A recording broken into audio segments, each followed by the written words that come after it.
If you've been watching or listening in the past year or so, then you know that I am committed to movements seeking justice. In that spirit, this week I am yielding my space to Jacob Latta, who is an artist and activist here in the Twin Cities. I'm Rachel Keefe, and this is Monday's Muse.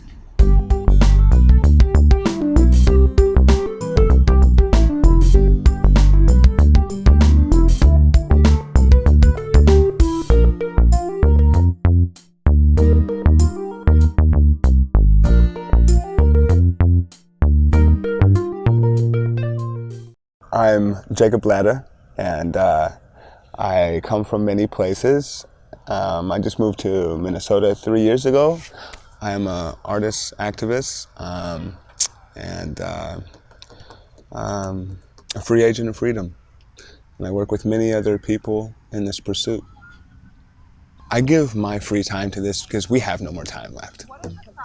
I spend a lot of time doing what I'm doing with Justice for Philando and Justice for Jamar Clark and any other person, whether it be a white person or a black person, shot and killed in injustice. I have time to defend them. We're hearing a lot more about police shooting people dead with their body cams not working.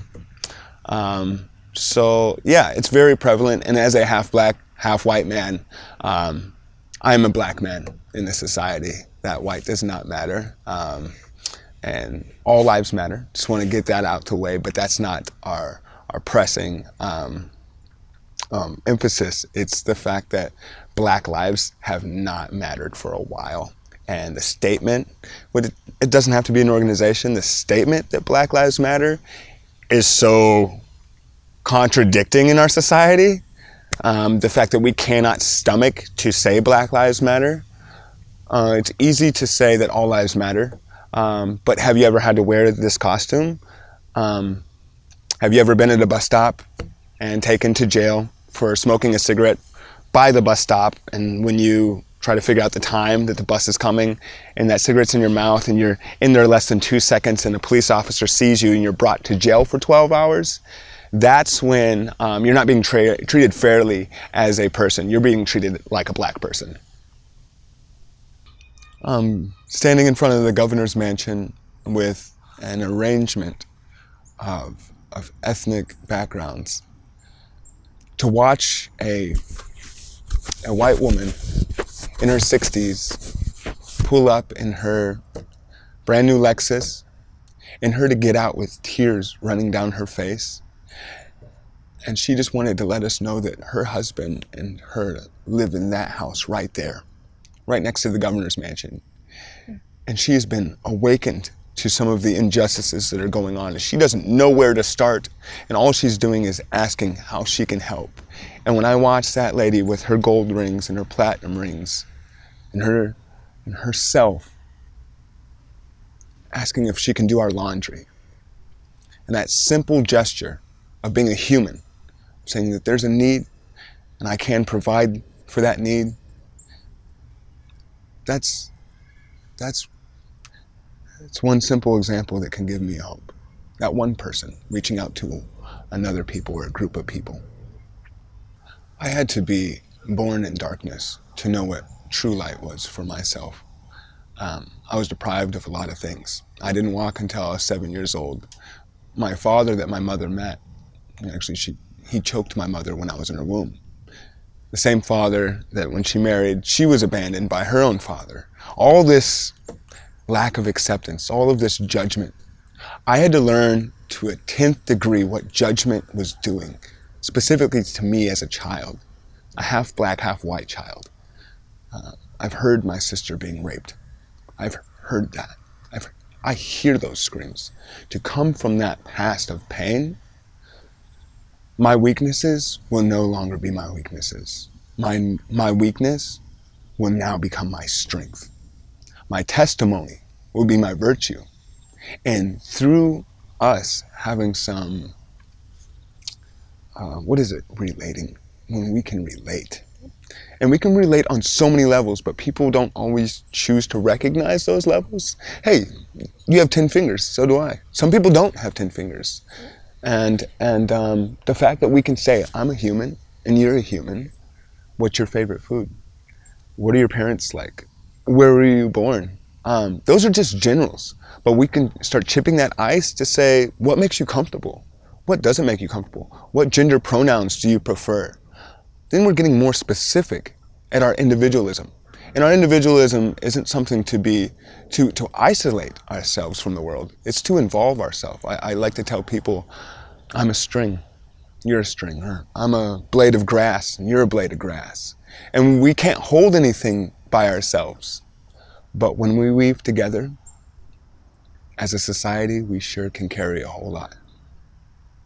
You know what? A lot of people ask me, what can I do? How can I help? Okay. And I feel like sometimes I'm recognized by people because of being in the media or whatever, and that's beautiful, and that's I'm really nothing. I allow stuff to come into me. I allow spirituality to be involved in my life experience, and allowing that spirit in has given me so many more outlets and art and music, and we don't deny ourselves of these sacred intellectual ways to communicate. Schools have stripped down art and music, especially because those are the most spiritually exploring activities, so they don't want us to do that. In fact, they wake children up very early in the morning so that their minds are numb, so they can feed them the systematic knowledge and give them false history. So I would say, when people ask me what they can do, people that are becoming awoken in our society, I'm a white person. How can I help you as a black person? How can I help this movement or this action, or what can I do as a white person in this society, living in this unjust society? Well, it has to do with more than just asking one person. We must ask each other. I must talk to you. I must walk 38 yards to that person that I don't know and get to know them. We need to start getting to know each other. They've divided us. And when I say they, I think a lot of us know who they are. But if you don't, basically, when you go into a hospital and you are hurt or you are ill and you just need to be taken care of, well, they are the people that have told you if you can or not be helped. You never get to meet them. So why don't we start getting to know each other? And if you're asking me how you can help, I might have some things that I need help with. But the final answer to that question is keep asking more people how you can help them, and you'll be able to help a lot more people that way.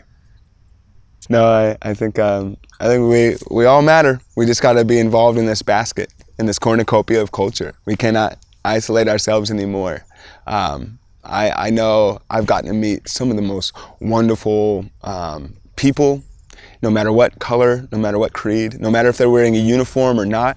There's some amazing people out here. Now we need to start unifying and working together to solve these historic problems. And we need to stop genocide. We need to stop the genocide of the black man. We need to start putting our black sisters in the head of the line, because those deprivations are so costly. So costly. And if I recognize I need to start just recognizing people's lack of. Last note, I hear people say, can I help you?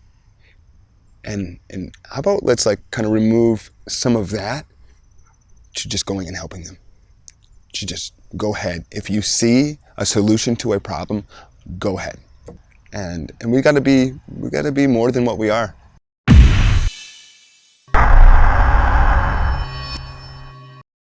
Special thanks to Jacob for taking the time to sit down with us and share his experiences and his wisdom.